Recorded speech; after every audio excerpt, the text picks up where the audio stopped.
ونشهد أن سيدنا وسندنا وحبيبنا ونبينا ومولانا ومقوانا وملجانا محمدا عبده ورسوله أرسله بالحق بشيرا ونذيرا وداعيا إلى الله بإذنه وسراجا منيرا صلى الله عليه وعلى آله وأصحابه وبارك وسلم تسليما كثيرا كثيرا. أما بعد فأعوذ بالله من الشيطان الرجيم. بسم الله الرحمن الرحيم. لقد كان لكم في رسول الله أسوة حسنة. وقال النبي صلى الله عليه وسلم: عليكم بسنتي وسنة خلفاء الراشدين المهديين. صدق الله العظيم وبلغنا رسوله النبي الكريم ونحن على ذلك لمن الشاهدين والشاكرين والحمد لله رب العالمين. قابل احترام بزرگوں اور بھائیوں، ہر چیز کے نفع اور نقصان کو سب سے زیادہ اس کا بنانے والا جانتا ہے، اور انسان کو بنانے والی ذات اللہ کی ہے، تو انسان کا نفع اور نقصان سب سے زیادہ اللہ ہی کے علم میں ہے. اگر انسان سے پوچھا جائے کہ نفع اور نقصان کیا ہے تو ہر انسان کا اپنا اپنا معیار ہوگا. کسی مزدور سے پوچھو گے تو وہ کہے گا کہ اگر دہاڑی لگ گئی تو نفع، نہ لگی تو نقصان. سرکاری ملازم سے پوچھو گے تو وہ کہے گا کہ پروموشن ہو گیا تو نفع، نہ ہوا تو نقصان. زمیندار سے پوچھو گے تو وہ کہے گا کہ فصل اچھی ہوئی تو نفع، نہ ہوئی تو نقصان. کارخانے دار سے پوچھو گے تو وہ کہے گا پیداوار زیادہ ہوئی تو نفع، پیداوار کم ہوئی تو نقصان. سیاستدان سے پوچھو گے تو وہ کہے گا الیکشن میں جیت گیا تو نفع، نہ جیتا تو نقصان. تو انسان جتنے انسان ہوں گے، ہر مولوی صاحب سے پوچھو گے تو کہے گا کہ مدرسے کا چندہ زیادہ ہوا تو فائدہ، مدرسے کا چندہ کم ہوا تو نقصان. مطلب یہ ہے کہ ہر انسان کا اپنا اپنا معیار ہے. اس کا مطلب یہ ہوا کہ جس کو انسان نفع سمجھ رہا ہے وہ نفع نہیں، اور جس کو انسان نقصان سمجھ رہا ہے وہ نقصان بھی نہیں، بلکہ کس میں نفع اور کس میں نقصان ہے. میں نے قرآن پاک کی ایک چھوٹی سی آیت کا حصہ تلاوت کیا. فرمایا کہ لقد کان لکم فی رسول اللہ اسوۃ حسنہ. ایمان والو، تمہارے لیے کامیابی نبی پاک صلی اللہ علیہ وسلم کے اسوہ حسنہ میں ہے. اسوہ حسنہ کے مطلب یہ ہے کہ خوبصورت طریقوں میں، جس طرح ہمارے نبی خوبصورت ہیں اس طرح ان کے طریقے بھی خوبصورت ہیں. تو حضور علیہ السلام کے طریقوں کے اندر جو ہے ہر مسلمان کے لیے کامیابی اللہ تعالیٰ نے رکھ دی ہے، ہر مسلمان کی نجات اللہ تعالیٰ نے رکھ دی ہے. حضور علیہ السلام کے طریقوں میں ہی اللہ اور اللہ کے رسول کی رضامندی بھی شامل ہے. اب حضور علیہ السلام کے طریقے کیا ہیں؟ حضور علیہ السلام کے طریقے، پورا دین حضور علیہ السلام کے طریقوں کا نام ہے. آپ پورے دین کا مطالعہ کر لیں، کوئی بھی ایسا کام دین میں نہیں ہے جو حضور علیہ السلام نے نہ کیا ہو اور وہ دین میں ہو، اور کوئی ایسا عمل جو حضور علیہ السلام نے کیا ہو اور وہ دین میں نہ ہو، ایسا کہیں پر بھی نہیں ہے. آپ دیکھ لیں، اللہ رب العزت نے نماز کا حکم دیا، فرمایا کہ اقیموا الصلاۃ، نماز پڑھو. حضور علیہ السلام نے نماز پڑھ کر بتائی کہ اتنے ٹائم کی نماز ہوتی ہے. فجر کا ٹائم یہ ہے، ظہر کا یہ، عصر کا یہ، مغرب کا یہ اور عشاء کا یہ. حضور علیہ السلام نے 5 وقت رکعتیں مقرر کر کے پڑھ کر بتائی. تو نماز حکم تو اللہ کا ہی ہے، لیکن طریقہ حضرت محمد صلی اللہ علیہ وسلم کا. اسی طرح روزے کو لے لو، حکم اللہ کا ہے، طریقہ حضرت محمد صلی اللہ علیہ وسلم کا. حج کو لے لو، حکم اللہ کا، طریقہ محمد رسول اللہ صلی اللہ علیہ وسلم کا. تو جتنی بھی عبادات میں یا معاملات میں، انسان کی زندگی کے 2 حصے ہوتے ہیں. انسان کی جو زندگی ہے اس میں 2 قسم کے دو قسم کے احکامات ہیں انسان کے لیے. ان دونوں کو ملا کر اگر صحیح معنی میں اسلام کی روشنی میں انسان اگر زندگی گزار لے گا تو وہ حقیقی معنی میں اللہ کا ولی بھی ہے اور اللہ کا محبوب بندہ بھی ہے. اور وہ صحیح معنی میں اللہ کی عبادت کرنے والا ہے۔ وہ دو کیا ہے؟ ایک عبادات، دوسرے معاملات۔ عبادات میں نماز، روزہ، حج، زکات، ذکر و اذکار وغیرہ، تلاوت، یہ عبادات ہیں۔ معاملات میں کیا ہے؟ رشتہ داری، تجارت وغیرہ وغیرہ، یہ معاملات ہیں۔ تو مسلمان جو ہے اس کے لیے عبادات اور معاملات دونوں چیزوں میں اللہ اور اللہ کے رسول کی تابعداری لازمی ہے۔ نہ تو مسلمان عبادت اپنی مرضی سے کر سکتا ہے، نہ مسلمان کوئی معاملہ اپنی مرضی سے طے کر سکتا ہے۔ مطلب یہ نہیں ہوگا کہ شادی میں اپنی مرضی سے کروں گا، جو مجھے اچھا لگے گا میں وہ کروں گا شادی کے اندر، نہیں، جو اللہ اور اللہ کے رسول کو اچھا لگے گا وہ کروں گا۔ غمی میں وہ کروں گا جو مجھے اچھا لگے گا، نہیں، بلکہ جو اللہ اور اللہ کے رسول کو اچھا لگے گا وہ کرنا ہے۔ تجارت میں ویسی کروں گا جیسی مجھے اچھی لگے گی، نہیں، بلکہ وہ کرے گا جو اللہ اور اللہ کے رسول کو اچھی لگے گی۔ اسی طرح نماز بھی ویسی پڑھنی ہے جو اللہ اور اللہ کے رسول کے طریقے کے مطابق ہو۔ مثال کے طور پر کوئی کہے کہ جناب میں صبح کو 2 رکعت ہوتی ہے، چھوٹی سی نماز ہے، صبح کے ٹائم فریش طبیعت ہوتی ہے، 2 رکعت نہیں ہونی چاہیے، میں تو 12 رکعت پڑھا کروں گا۔ اب وہ فجر کی نماز جو ہے 12 رکعت پڑھے گا، نماز پڑھ کر کسی مولوی کے پاس چلا جائے، جی میں نے تو 12 رکعت پڑھی ہے، ظہر کی 4 بھی میں نے ملا دی، عصر کی 4 بھی میں نے ملا دی، 4 اور 4 8 اور 2 فجر کی ملا دی، تو یہ 10 ہو گئی، 2 اضافی میں نے ملا دی، 12 رکعت میں نے نماز پڑھی ہے۔ مولوی صاحب کیا کہیں گے؟ مولوی صاحب تو کیا کسی عام مسلمان سے بھی پوچھ لو گے، وہ کہے گا تیری 1 رکعت بھی نہیں ہوئی۔ کیوں نہیں ہوئی؟ اس لیے کہ نبی کا طریقہ ہی نہیں ہے۔ کام اچھا ہو، طریقہ نبی کا ہونا چاہیے، کام کتنا بھی اچھا ہو، اگر نبی پاک صلی اللہ علیہ وسلم کا طریقہ نہیں ہے تو وہ دین نہیں ہو سکتا ہے۔ اسی طریقے سے عبادت، لیکن ہماری بدقسمتی یہ ہے کہ ہم عبادت بھی اپنی مرضی کی کرتے ہیں۔ عبادت بھی ہم عبادت میں مسجد کو چھانٹیں گے، اس مسجد میں جانے کی کوشش کریں گے نماز پڑھنے کے لیے جس مسجد کا مولوی صاحب بالکل چھوٹی سورت تلاوت کرتا ہو، ٹھیک ہے نا جی، چھوٹی سورت تلاوت کرتا ہو اور سبحان ربی الاعلیٰ اور سبحان ربی العظیم بھی بہت مختصر کہتا ہو، اتحیات بھی چھوٹی پڑھتا ہو، کوشش کر کے 4 رکعت کی نماز 3 رکعت کے 3 منٹ کے اندر پڑھا لیتا ہو، وہ امام اور وہ مسجد ہماری آئیڈیل مسجد کہلاتی ہے۔ جبکہ حضور علیہ السلام نے تو اطمینان کے ساتھ، سکون قلب کے ساتھ، خشوع و خضوع کے ساتھ، تمام توجہات کے ساتھ جو ہے وہ نماز پڑھنے کا حکم فرمایا ہے، اور اپنے صحابہ اکرام کو بھی نماز پڑھنے کا حکم دیا ہے کہ کس طریقے کے ساتھ پڑھنی ہے۔ ہماری نہیں، ہمارے یہاں کیا ہوتا ہے یہاں کا تو مجھے پتا نہیں، ہمارے جامع مسجد میں تو میں یہ تماشا دیکھتا رہتا ہوں کہ حضور علیہ السلام نے فرمایا کہ جب صف بندی کرو تو امام کے پیچھے سے صف بندی کرو، مطلب سینٹر مسجد کا کیا ہوتا ہے امام کا مصلی، اب پیچھے جب دوسری صف میں، تیسری میں، چوتھی میں، آخری صف میں بھی اگر صف شروع کی جائے گی تو امام کے سینٹر سے پیچھے سے صف شروع کی جائے گی۔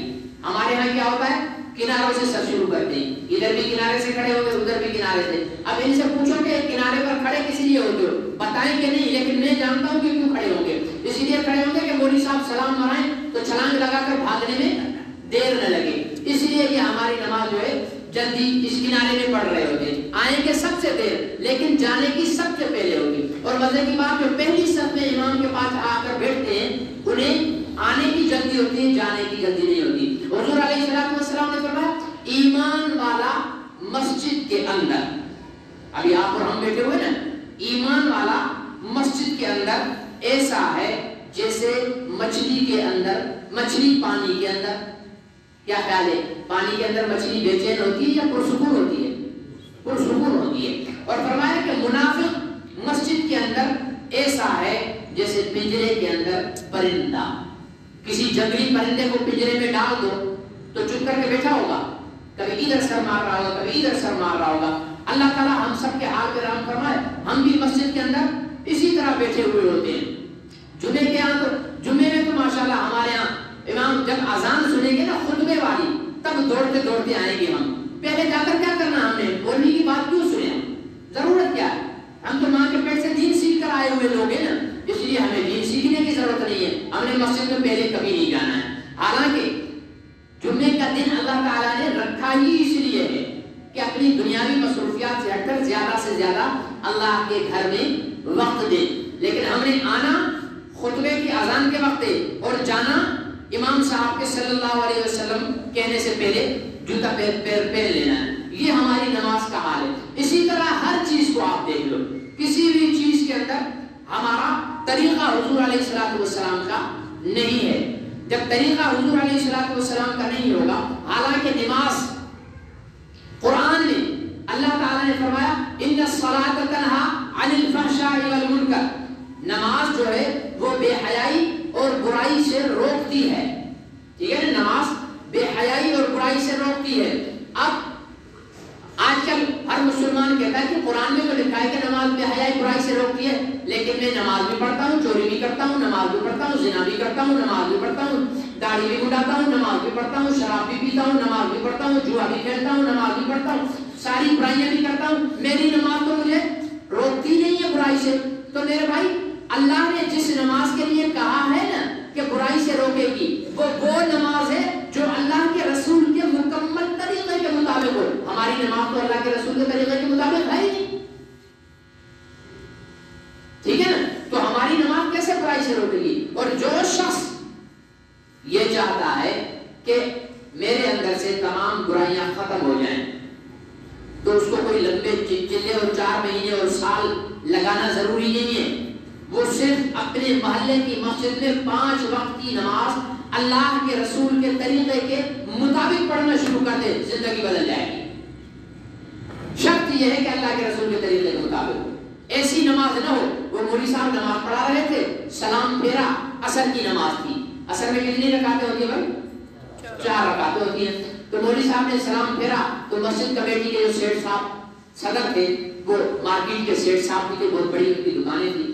تو انہوں نے سلام پھیرتے کہا مولوی صاحب ویسے ہماری قوم کو زیادہ غصہ مولویوں پر ہی ہوتا ہے, مسجد میں ایک دن کا نظر آتا ہے, صفائی نہیں کرتے, حرام کھاتے ہیں مولوی, تنخواہ پوری لیں گے, صفائی نہیں کریں گے, اپنے گھر میں ٹٹی پڑی ہوئی ہوگی بچے کی, مجا لیں کہ بیگم کو کہیں کہ بھائی اس کو تو صاف کر دو, جوتے پڑیں گے نا, وہاں ہم نے نہیں کہنا. لیکن مسجد میں ایک دن کا پڑا ہوا ہو, مولوی صاحب پر ہم نے غصے ہو جانا ہے. مولوی صاحب مسجد کی صفائی نہیں کرتے, حرام کھاتے, دیتے کیا ہو؟ 2 4 5 ہزار روپے مولوی صاحب کو دے دیتے ہو, اور احسان ہم اتنا جتا رہے ہوتے ہیں. تو ہر ایک مولوی صاحب پر ناراض ہوتا ہے. میرے عزیز دوست اور محترم بزرگ, حالانکہ دیکھنا یہ چاہیے کہ علماء اکرام کی ہمیں قدر کرنی چاہیے, علماء اکرام کی عزت اور احترام کرنا چاہیے, تو ہمیں اللہ تعالیٰ کا دین بھی سمجھ میں آئے گا, اللہ تعالیٰ کا دین ہمیں سمجھ میں آئے گا. تو میرے عزیز دوستو, کیا عرض کر رہا تھا کہ نماز روزہ جتنے بھی ہیں خشوع و خضوع کے ساتھ ہونے چاہیے. تو وہ چودھری صاحب سلام پھیرتے ہی کہنے لگے مولوی صاحب 3 رکعت پڑھائی ہیں, حالانکہ مولوی صاحب نے 4 پڑھائی تھی. مولوی صاحب نے کہا بھائی میں نے تو 4 پڑھائی ہیں. نہیں جی 3 پڑھائی ہیں. مولوی صاحب نے باقیوں سے پوچھا بھائی کتنی ہوئی ہیں؟ کہنے لگے 3 4 ہوئی ہیں. تو چودھری صاحب چپ ہو گئے. مولوی صاحب سمجھ گئے کہ چودھری صاحب حاضر نہیں تھے نماز میں. دعا کے بعد چودھری صاحب کو پاس بٹھایا, چائے پلائی, پوچھنے لگے چودھری صاحب خیر تو ہے؟ نماز میں نے 4 رکعت پڑھائی ہے, آپ 3 پر بضد تھے کیوں, جبکہ ساری جماعت بھی کہہ رہی ہے کہ 4 ہوئی ہیں. تو شرمندہ سے ہو کر کہنے لگے کہ اصل بات یہ ہے کہ عصر کی نماز میں میری ہیں 4 دکانیں. کتنی دکانیں؟ 4. اور عصر کی رکعتیں بھی. تو عصر کی نماز میں پہلی رکعت میں پہلی دکان کا حساب کرتا ہوں, دوسری رکعت میں دوسری کا, تیسری رکعت میں تیسری کا, چوتھی رکعت میں چوتھی کا. آج میں نے 3 دکانوں کا حساب کیا, آپ نے سلام پھیر دیا تو میں نے سمجھا 3 پڑھائی ہیں آپ نے. تو میرے عزیز دوستو, یہ صرف چودھری نہیں, ہم مولویوں کا بھی حال یہی ہے. مولوی صاحب بھی کھڑے ہوئے چندے کا حساب کر رہے ہوں گے کہ فلانے کا چندہ لینا ہے, فلانے کو چندہ یہ کرنا ہے, وہ کرنا. تو ہر ایک یہ نماز نہیں ہے. نماز وہ ہے یہ ہم کرتے ہیں نا, یہ ایسے ہاتھ ادھر پیچھے ہاتھ کرتے ہیں, اس کا مطلب دنیا پیچھے. اب میں تمام تر توجہ کے ساتھ اللہ رب العزت کے سامنے بارگاہ خداوندی میں جا رہا ہوں. ہم کسی چھوٹے سے وڈیرے کے پاس یا افسر کے پاس بھی اپنے کام سے جاتے ہیں نا, تو اس سے بھی جب کوئی سوال کر رہے ہوتے تو ساری توجہ اس کی طرف رکھتے ہیں. کسی افسر کے پاس جاؤ, کسی وڈیرے کے پاس جاؤ, کسی دکاندار کے پاس چلے جاؤ, اس کو 10,000 روپے قرضہ تو دے دینا. منہ ادھر ہے, ہاتھ ادھر ہے, بات ادھر کر رہے ہیں, اسے بھی غصہ آئے گا. طاقتور ہوگا, چماٹ لگا کر بولے گا یہ کوئی مانگنے کا طریقہ ہے. ایک خسیس انسان سے بھی بات کرنے کے آداب ہوتے ہیں. وہ تو مالک کائنات ہے، وہ تو حی و قیوم ہے، وہ غفور ہے، غفار ہے، ستار ہے، قہار ہے، رحمان ہے، رحیم ہے. اس کے سامنے ہم کھڑے ہیں، ہاتھ تو ادھر باندھے ہوئے ہیں. اللہ ظاہر کو تو دیکھ رہا ہے، اللہ اندر کو بھی دیکھتا ہے. مولوی صاحب نماز کے لیے تو دونوں سامنے ہاتھ باندھ کر جھکے ہوئے کھڑے، دیکھنے والا سمجھ رہا ہے جیسے سارا دھیان ہی اس کا نماز میں، لیکن اللہ تو دیکھ رہا ہے کہ مولوی صاحب کا دھیان نماز میں نہیں ہے، مولوی صاحب کا چندہ دینے والوں کی لسٹ پر دھیان ہے.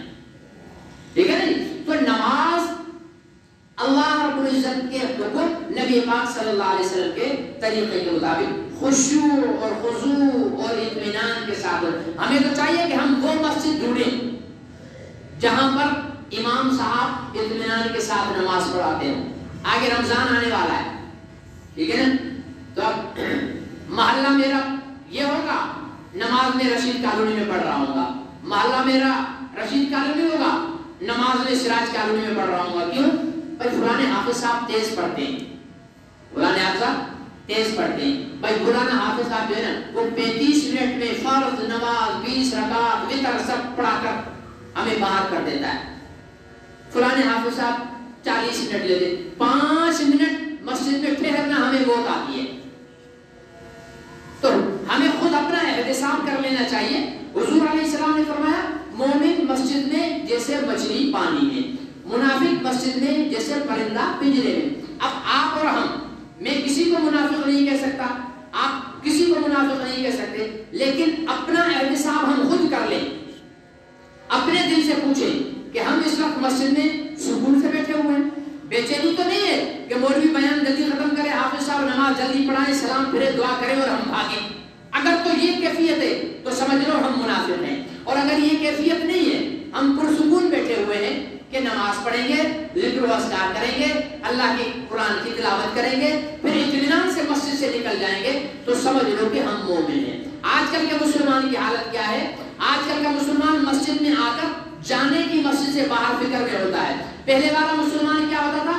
نماز پڑھ کے دکان پر جب جاتا تھا تو واپس دوسری نماز کے انتظار میں ہوتا تھا کہ کب اذان ہو اور میں مسجد میں جاؤں. اور آج مسجد میں آنے کے بعد کہ کب نماز پوری ہو اور میں مسجد سے نکلوں. تو میرے عزیز دوستوں اور محترم بزرگوں، بات میں نے یہاں سے شروع کی تھی کہ انسان کی کامیابی اللہ رب العزت نے حضرت محمد رسول اللہ صلی اللہ علیہ وسلم کے اسوہ حسنہ یعنی خوبصورت طریقوں کے اندر رکھی ہے.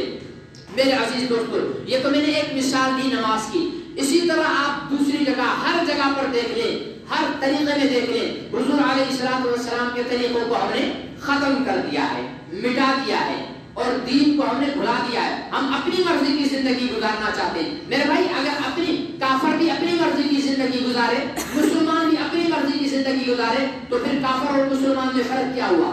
ہم تو آزاد نہیں ہیں، ہم مسلمان آزاد نہیں ہیں، ہم تو عبد ہیں، عبد، اللہ کے بندے، اللہ کے غلام. اور بندہ آزادی کی زندگی نہیں گزارتا. بندہ، حضور علیہ السلام نے اسی لیے تو مسلمان کو فرمایا الدنیا سجن المومن و جنت الکافر. دنیا ایمان والے کے لیے قید خانہ ہے، ایمان والے کے لیے قید خانہ ہے، اور کافر کے لیے کیا ہے؟ جنت ہے. مطلب یہ دنیا جو ہے یہ کافر کی جنت ہے، میری تیری جنت نہیں ہے. یہ میرے تیرے لیے قید خانہ ہے. اور قید خانے میں کوئی اپنی مرضی چلاتا ہے؟ نہیں چلاتا. قید خانے میں تو قید والے کی مالک کی مرضی میں ہوتا ہے، غلام آقا کے حکم پہ ہوتا ہے. کمانے کی اجازت مل گئی، مارکیٹ میں بیٹھ گئے، جہاں اللہ اکبر کی صدا آئی سامان چھوڑا اور مالک کی دربار میں آ کر پہنچ گئے. یہ ہوتی ہے غلام اور آقا کی زندگی کا فرق اور آزاد کی زندگی کا. تو میرے عزیز دوستو، دنیا کے معاملات کے اندر بھی ہم اپنی مرضی چلاتے ہیں، اللہ اور اللہ کے رسول کی مرضی کو نہیں. میں دو مثالیں دیتا ہوں، دو مثالیں آپ کے سامنے رکھتا ہوں. ایک شادی، دوسرا غمی. یہ دو چیزیں انسان کی زندگی میں اہم موقع ہوتے ہیں. اپنی شادی، بھائی کی شادی، بہن کی شادی، بیٹے کی، بیٹی کی شادی، ٹھیک ہے نا جی، یا اپنی ہی دوسری تیسری شادی، جو کہ اگرچہ ہمارے مسلمانوں میں اب دوسری تیسری کا رواج نہیں ہے. دوسری کا نام لو تو جسم پر کپ کپی طاری ہو جاتی ہے، ٹھیک ہے نا جی. تو پہلا وزیر اعظم جو بیٹھا ہوا ہے اس نے بیلن کو تیل لگایا ہوا ہوگا، دوسری کا نام لیا تو گھر پہنچنے کے ساتھ ہی مرمت شروع ہو جائے گی، اس لیے دوسری کا تو ہم نے نام نہیں لینا. اچھا شادی کے اندر حضور علیہ السلام نے فرمایا جب تم شادی کرو تو جہاں شادی کرو وہاں 3 باتیں دیکھو. کتنی باتیں دیکھو؟ 3 باتیں دیکھو. چاہے تم اپنی بیٹی کی شادی کر رہے ہو, آپ عورت ہو, آپ کہیں مرد سے شادی کر رہے ہو, آپ مرد ہو, آپ کسی عورت سے شادی کر رہے ہو, تو 3 باتیں دیکھو. فرمایا خوبصورتی کو دیکھو, جس عورت سے شادی کر رہے ہو خوبصورت ہے. فرمایا مال کو دیکھو, جس عورت کے پاس شادی کر رہے ہو وہ مالدار بھی ہے. فرمایا دین کو دیکھو, جس عورت سے شادی کر رہے ہو وہ دیندار بھی ہے. اب اس کو پلٹ دو, آپ عورت ہو تو سامنے دیکھو جس مرد سے شادی کر رہی ہے وہ خوبصورت ہے, جس مرد سے شادی کر رہی ہے وہ مالدار ہے, جس مرد سے شادی کر رہی ہے وہ دیندار ہے. آپ بیٹی کی شادی کر رہے ہو تو یہ نشانیاں سامنے دیکھو, آپ بیٹے کی شادی کر رہے ہو تو یہ نشانیاں سامنے دیکھو. پھر ان کو دیکھنے کے بعد حضور علیہ السلام نے کیا فرمایا؟ یہ فرمایا کہ ترجیح دین کو دینا, مال کو نہیں, اور دنیا اپنا اس کو خوبصورتی کو. مطلب کیا ہوا؟ لڑکی دیندار تو ہے, مالدار بھی نہیں, خوبصورت بھی نہیں, تو نبی کا فرمان ہے اختیار کر لو. لڑکا دیندار تو ہے, مالدار بھی نہیں, خوبصورت بھی نہیں, تو نبی کا فرمان ہے اختیار کر لو. ہمارے ہاں کیا ہوتا ہے؟ لڑکی خوبصورت ہو پھر جیسی بھی ہو اس سے کوئی فرق نہیں پڑتا, لڑکا مالدار ہو پھر جیسا بھی ہو کوئی فرق نہیں پڑتا. سب سے پہلا سوال جہاں ہم نے اپنی بچی دینی ہوگی کیا کرتے ہیں؟ سب سے پہلا سوال یہ ہوتا ہے کہ لڑکا کما کیا رہا ہے, یہ سوال ہوتا ہے. 1,00,000 رشتوں میں کوئی ایک خوش نصیب ایسا ہوگا لڑکی والا جو لڑکے کے ماں باپ سے پوچھتا ہوگا کہ لڑکا نماز 5 ٹائم پڑھتا ہے, لڑکے کے چہرے پر داڑھی ہے, لڑکی پردہ کرتی ہے, قرآن پڑھا ہوا ہے لڑکی کو. یہ تو دین تو ہمارے یہاں زندگی میں ہے ہی نہیں نا, اس کی تو ہم نے حیثیت ہی ختم کر دی ہے. ہم نے تو دنیا دیکھنی ہے, خوبصورتی کو دیکھنا ہے. لڑکی خوبصورت ہو, اخلاق جیسا بھی ہو, پردہ کرتی ہو نہ کرتی ہو, لڑکا مالدار ہو, شکل میں بھلے کیسا بھی ہو, ٹھیک ہے نا جی. تو یہ حضور علیہ السلام نے فرمایا کہ دین کو اختیار کرو. ہمارے یہاں سے یہ دین کو ہم نے اپنی شادیوں سے نکال دیا ہے. خاص طور پر شادی والے دن تو ہم دین کو باہر نکال کر اپنے گھر کا دروازہ بند کر دیتے ہیں. ساری دنیا کو شادی والے دن ہم راضی کر رہے ہوتے ہیں, ٹھیک ہے نا. فلانا آ گیا, فلانا آ گیا, بھائی خیال کرنا, پریشان پھر رہے ہوں گے شادی حال میں. ہر ایک کے پاس کھانا ہے, بوتل ہے, اپنا چائے پہنچ گئی, کافی پہنچ گئی, حلوہ پہنچ گیا, سب پہنچ گیا. فلانے مولوی صاحب کے سامنے حلوہ زیادہ رکھنا, مولوی صاحب زیادہ حلوہ کھاتے, پریشان ہے. ہمارے دسترخوان سے کوئی ناراض ہو کر نہ جائے, ٹھیک ہے نا. یہ شخص جو ساری دنیا کو راضی کر رہا ہے اپنے بیٹے کی شادی میں, کتنا بد نصیب ہے کہ یہ سارے دنیا کو تو راضی کر رہا ہے لیکن آج کے دن اس نے اللہ کو ناراض کیا ہوا. تقدیر بناتی دنیا ہے یا اللہ؟ بولو, قسمت بناتی دنیا ہے یا اللہ؟ ارے تو نے اگر اپنی بیٹی کی شادی میں دنیا کو راضی کرے گا تو وہ تو کھا کر ہاتھ صاف کر کے 4 بول کر چلی جائے گی, لیکن تیری بیٹی کی تقدیر تو میرا رب بنائے گا نا. تو راضی اس کو کر جو تیری بیٹی کی تقدیر کو اچھا بنائے, جو تیرے بیٹے کی تقدیر کو اچھا بنائے. ہم نے دین اپنی زندگی کی شروعات یعنی شادی کے پہلے دن سے ہم دین پر پیر رکھ کر کچل کر اس کو آگے نکل رہے ہوتے. یہ ہماری مسلمانی. میرے عزیز دوستوں اور محترم بزرگوں, دوسری بات یہ کہ ہمارے ہاں مرنے کے بعد عجیب و قسم کی رسم و رواج شروع ہو جاتے ہیں, ٹھیک ہے نا جی. یہ بھی کرنا ہے, وہ بھی کرنا ہے, یوں بھی کرنا ہے, اس کو کھلاؤ, اس کو کھلاؤ. ایک میرے پاس دوست آیا, کہنے لگا کہ جناب مولوی صاحب کو لٹکائے ہو. میں نے بولا بھائی خیر, تو کہنے لگا جی ابا جی تو مر گئے لیکن ہمیں جیجا جی مار گئے. بھائی کیوں, کیا ہوا؟ کہنے لگا ہماری برادری میں رواج ہے کہ مرنے کے بعد 10 تاریخ کو 10 دن بعد یا 40 دن بعد یا 50 دن بعد کبھی بھی بہت بڑی خیرات کرنی پڑتی ہے, ساری برادری کو بلانا پڑتا ہے. اگر نہیں بلاؤ تو برادری میں ناک کٹ جاتی ہے. میں نے بولا ناک کٹوا لو, رہ جاؤ, دنیا میں ہی کٹے گی نا, اللہ کے یہاں تو نہیں کٹے گی. تو کہنے لگا مولوی صاحب آپ نہیں سمجھتے ہو, قرض لے کر کہا کہ میں نے خیرات کی ہے. اب مجھے بتاؤ, جو خیرات صرف ناک کٹنے کے لیے, کٹنے سے بچانے کے لیے کر رہا ہے, خیرات کا معنی کیا ہے؟ اللہ کی رضا کے لیے غریبوں کو کھلانا, یہ خیرات ہوگی نا. اللہ کی رضا کے لیے غریبوں کو کھلانا. ہم تو خیرات کری اس لیے نہیں کہ برادری ناراض نہ ہو جائے, برادری کو راضی کرنے کے لیے. اللہ کی رضا کہاں گئی؟ اس خیرات کا کوئی ثواب کچھ بھی نہیں ملے گا. تو میرے بھائیوں, عزیز دوستو، اپنے معاملات کو، اپنی عبادات کو ہم جب تک اللہ کے رسول کے طریقے کے مطابق نہیں کر لیں گے، کوئی بھی نیکی ہماری قبول نہیں ہوگی۔ نیکی کے قبول ہونے کے لیے صرف نیکی ہونا ضروری نہیں، نیک عمل کے لیے نیک عمل ہونا ضروری نہیں، نیک عمل ہونے کے لیے نبی کا طریقہ ہونا ضروری ہے۔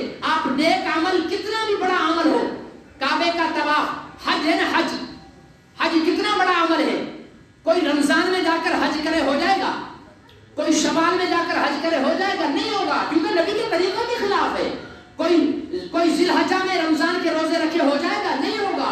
رمضان کے روزے رمضان میں ہی رکھنا پڑیں گے، فجر کی نماز فجر کے ٹائم پر پڑھنا پڑے گی، ظہر کی نماز ظہر کے، اور عصر میں، مغرب میں، عشاء میں پڑھنا پڑے گی۔ یہ پابندیاں بتاتی ہیں کہ تمہارا نیک عمل تبھی نیک عمل بن سکتا ہے جب طریقہ نبی کا ہوگا، اور طریقہ نبی کا کب ہوگا؟